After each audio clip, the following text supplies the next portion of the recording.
ட்ரம்ப பொறுத்தவரை யார வம்பிழுக்கல அப்படின்னு கேட்டோம்னா, எல்லாரையுமே அவரு வம்பிழுக்கிறார். அதுல உள்ளூர்காரனையும் சேர்த்து வம்பிழுக்கிறாரு. அவனுங்களே இப்ப குழம்பி போயிருக்காய்ங்க. உதாரணத்துக்கு நமக்கெல்லாம் என்ன பயம் அப்புட்ன்னா, யுத்தம் முடிஞ்சிருச்சா? இல்ல திருப்பி அடிப்பாய்ங்களா?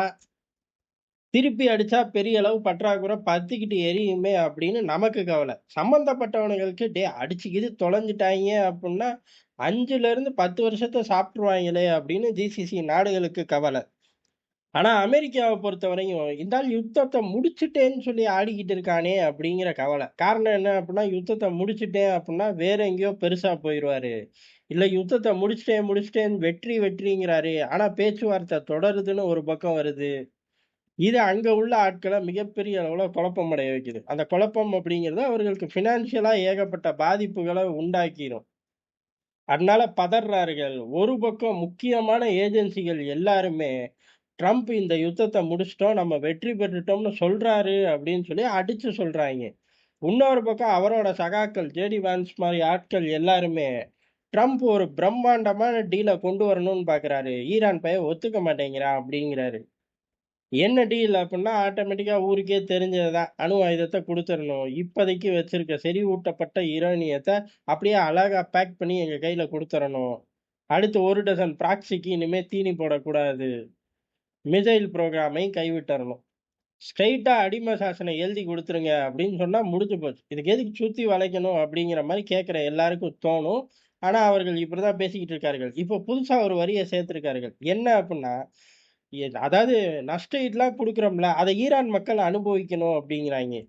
அப்புறம் அவன் கொரியர் ஆஃபீஸ்க்கு வந்து போன பாகிஸ்தான் மக்களுக்கா குடுக்கப் போறான்? ஆனா, இதுல அர்த்தம் என்ன அப்படின்னா, ஆட்சி மாற்றம். மறைமுகமா மக்கள் இனிமே தேர்ந்தெடுக்கணும். கம்யூனிகள் குரூப் எட்டியே பார்க்கக்கூடாது அப்படின்னு விசித்திரமா ஜேடி வான்ஸே சொல்றாரு. அவரு சொல்லல. ட்ரம்ப் ஃபீல் பண்றாரு அப்படின்னு சொல்லி சொல்றாரு. இது எக்காரணம் கொண்டும் பேச்சுவார்த்தைய ஒரு நல்ல திசைக்கு கொண்டு போப்போறது கிடையாது.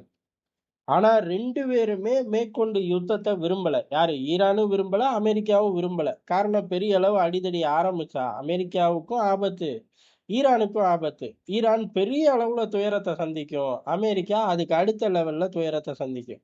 ஆனா ஒரு பயனும் வாழ்ந்த முடியாது. அதனால தான் பேச்சுவார்த்தை கதவுகள் அப்படியே தொறந்தே வச்சிருக்காய்ங்க 2 பயலுகளும். "தயவு செஞ்சு மூடிறாதீங்கடா" அப்படின்னு சொல்லி பட்டத்து இளவரசர்லேருந்து அம்புட்டு பேரும் ஒரு பக்கம் கால்ல விழுகிறார்கள். இன்னொரு பக்கம் காலை வார்றார்கள். காரணம் ஒரு ஸ்டாண்டுல ஜிசிசி நாடுகள் நிக்குது. அமெரிக்காவுக்கு இப்ப ஒரு பிரஷர கிரியேட் பண்றார்கள் அப்படின்னா, ட்ரம்ப் வளைஞ்சு குடுக்கறக்கு அதிக வாய்ப்பு இருக்கு. ஆனா ட்ரம்ப் இப்படி அவங்க ஊர்ல யுத்தத்த நிறுத்திட்டேன், ஜெயிச்சுட்டேன் அப்படின்னு சொல்றதுக்கான அர்த்தம் என்ன அப்படின்னு அவங்களுக்கே புரியல. சார் யுத்தம் பண்றேன்னு சொல்ல சொல்லுங்க சார். இல்ல யுத்தம் பண்ணலன்னு சொல்ல சொல்லுங்க சார் நம்ம பிரசிடென்ட்ட. அடுத்த வேலைய நோக்கி போவோம் அப்படின்னு அடம் பிடிக்கிறார்கள். ஆனா ட்ரம்ப பொறுத்தவரை ஜேடி வான்ஸ பேச விட்டு இப்படியே நிக்கிறாரு. தலைவர பொறுத்தவரை ஒரு விஷயத்துல நிலையா நிக்க மாட்டார்ல. அப்ப வேற எங்கேயோ ஒரு சேட்டைய காட்டப் போறாருன்னு அர்த்தம். அந்த சேட்டைய காட்டுறக்கு முன்னாடி, பைடன் செஞ்ச அதே ட்ரப்ப ட்ரம்ப்பும் செஞ்சுட்டார் அப்படின்னு ஒரு பெரிய அளவு பேச்சு ஓடுது. அது என்ன அப்படின்னா, பைடன பொறுத்தவரை அதாவது ட்ரம்ப்பு ஒருவேள 2ண்ட் டெர்ம் கன்டினியூவா வந்திருந்தாருன்னா, சீனாவ நோக்கி போவார், இல்ல ஈரான நோக்கி போவார் அப்படின்னு சொல்லப்பட்டுச்சு. ஆனா பொசுக்குன்னு அமெரிக்க சிஸ்டத்த பூரா ரஷ்யாவ நோக்கி திருப்புனாரு பைடன். அப்பவே எல்லாரும் சொன்னது என்ன அப்புட்ன்னா, ரஷ்யாவ திருப்பி இவர்கள் 10 வருஷம், 10 நாள்லாம் பின்னாடி போட முடியாது. ஒழுங்கா சீனாவ நோக்கி வந்தா, சீனா தான் பயங்கரமான அச்சுறுத்தல் அமெரிக்காவுக்கு. அந்த திசைய நோக்கி போயிருக்கலாம். ஆனா, ஒட்டுமொத்தமா பெரிய அளவு அமெரிக்காவோட வேகத்தையே குறைச்சுட்டாரு பைடன் அப்படின்னு பேசப்பட்டுச்சு. உண்மையும் கூட. இப்ப ட்ரம்ப பொறுத்தவரை இவரு சீனாவ நோக்கி போயிருக்கணும். இவரு ஈரான நோக்கி ஃபர்ஸ்ட்டு போனதே தப்பு அப்படின்னு இப்ப பேச ஆரம்பிச்சிருக்கார்கள். காரணம் ஃபர்ஸ்ட் இவரு போகும்போது எப்படி சூழ்நிலை இருந்துச்சு அப்புட்ன்னா, ஈரான அழிச்சு ஒழிச்சுட்டோம். ஈரான நம்ம கண்ட்ரோலுக்கு கொண்டு வந்துட்டோம் அப்புட்ன்னா, சீனாவ அடிக்க போம்போது, சீனா ஏற்கனவே கச்சா எண்ணெய் பிரச்சனையெல்லாம் மாட்டிக்கும். ஈரான் தான் பெரிய அளவு பேக்கப்பு, சப்போர்ட்டு. அந்த சப்போர்ட்ட ஒட்டுமொத்தமா ஒழிச்சு கட்டி இவர்கள் கொடி பறந்துச்சு அப்புட்ன்னா, சீனாவ அடிக்கிறது ரொம்ப ஈஸி. பேப்பர்ல சூப்பரான திட்டம் தான். ஆனா செயல்படுத்த முடியலல்ல. ஈரான் பவரா இருக்குல்ல. இப்ப பேக் ஃபயர் ஆயிப்போச்சு. இதுல 2 பிரச்சனை கிளம்பியிருக்கு. அதாவது முழுக்க முழுக்க ஆளில்லா விமானம், மிசைல்கள வச்சே ஈரான் இவ்வளவு தூரம் மைலேஜ காட்டிருச்சு. ஒட்டுமொத்தமா ராக்கெட் ஃபோர்ஸ் அதுல தண்ணீய ஊத்துறாய்ங்கலாம் 2வது விஷயம். அது பெரிய அளவு களத்துல ரிஃப்ளெக்ட் ஆகல. இன்னமும் பேப்பர் டைகர்ங்கிறதெல்லாம் 2வது விஷயம் தான். முதல்ல பெரிய அளவுல அது உபயோகமே இல்ல. ஆனா காட்டுத்தனமா பொத்து பொத்து பொத்து பொத்துன்னு வந்து விழுந்துகிட்டு இருந்துச்சுன்னா என்ன பண்ண முடியும்? அந்த மாரி ஒரு ராக்கெட் ஃபோர்ஸு டெக்னாலஜி ஓரியன்டடா ஆட்டோமேஷன் அப்படி இப்படின்னு நகர்த்திக்கிட்டு தான் அதிபர் ஷி ஜின்பிங் திரியிறாரு. இப்ப சீனால இருந்து வரக்கூடிய அந்த மிசைல்கள், ட்ரோன்கள் எப்படி இருக்கும் அப்படின்னு யாருக்குமே தெரியல. அந்த ட்ரையல் பார்க்க இப்ப அமெரிக்கா கொஞ்சம் யோசிக்குது. 2வது விஷயம் அப்படிங்கிறது இப்ப ஈரான டிஸ்கனெக்ட் பண்ண முடியல. அப்ப சீனாவுக்கு ஒரு லைஃப் லைன் உறுதியாயி போச்சு. பயப்புள்ள கொஞ்சம் தைரியமாவே சுத்த ஆரம்பிச்சுருவான். இப்படி இருக்கும்போது தான், சீனாவோட சேட்டலைட்டுகள் அப்படியே ஈரானுக்கு செயல்பட்டுச்சு. அதாவது அவன் விட்ட ஸ்பை சேட்டலைட்ட இவனுக்கு அப்படியே வாடகைக்கு விட்ட மாரி, தார வார்த்த மாரி விட்டுட்டாய்ங்க அப்படிங்கிற செய்தியும் காட்டுத்தனமா பரவுது. இது எல்லாம் சீனாவ நோக்கி ஏதோ ஒரு காலத்துல அமெரிக்கா முன்னேறி தான் ஆகணும். அமெரிக்காவே முன்னேறல, அண்ணன் திருந்திட்டாருன்னு வச்சுக்கிட்டாலும், அதிபர் ஷி ஜின்பிங் தாய்வான நோக்கி போயிருவாரு. அப்ப அமெரிக்கா குறுக்க வந்து நின்னு தான் ஆகணும். அப்படி நின்னாலும் தைவானையே காப்பாத்த முடியாதோ! இறங்கி அடிப்பாய்ங்களோ! அட்லீஸ்ட் இறங்கி அடிக்க முடியாட்டியும், என்னத்தையாச்சும் ஒண்ண தட்டி விட்டுக்கிட்டே இருந்தாங்கன்னா, தண்ணி ஊத்தி வச்சது போக மிச்ச மீதியில பெட்ரோல் ஊத்தி கிளப்பி விட்டாங்கன்னா, அப்படிங்கிற பல சிக்கல்கள் ட்ரம்ப் முன்னாடி வரிசையா அவங்க ஊர்ல தட்டி விடுறாய்ங்க.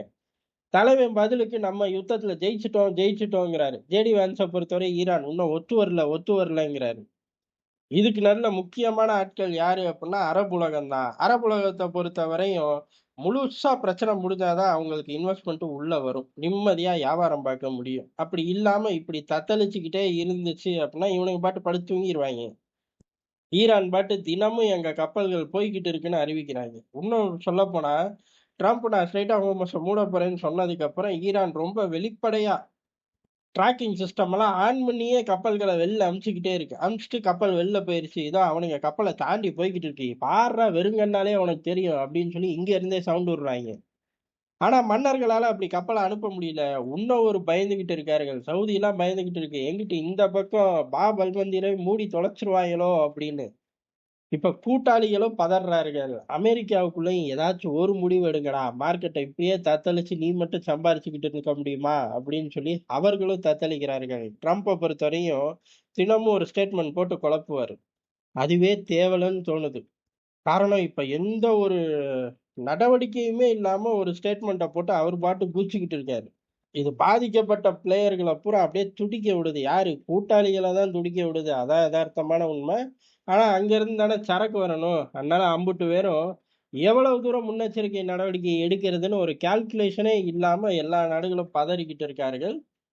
ட்ரம்ப பொறுத்தவரை ஹாயா யுத்தத்த நான் ஜெயிச்சுட்டேன் அப்படின்னு சொல்றாரு. யுத்தத்த நான் ஆரம்பிக்க போறேன்னு சொல்றாரு. இதுக்கு நடுவுல ஈரான் சம்பந்தப்பட்ட ஈரான், "ஏய் எங்க கப்பல் பூரா ஸ்ட்ரெய்ட் ஆஃப் ஹோர்முஸ தாண்டிக்கிட்டு இருக்குடா ஜம்முன்னு" அப்படிங்கிறாய்ங்க. ட்ராக்கரே ஆன் பண்ணி வச்சிருக்காய்ங்க. அதான் இங்க கெத்து காட்டுது. அமெரிக்கா இந்த கெத்த எவ்வளோ நாள் சமாளிக்கும்? இல்ல பொறுத்துக்கிட்டு இருக்கும். பொங்கி எழுந்துராது. பொங்கி எழுந்தா நம்மளும் இங்க விரிவா பார்ப்போம்.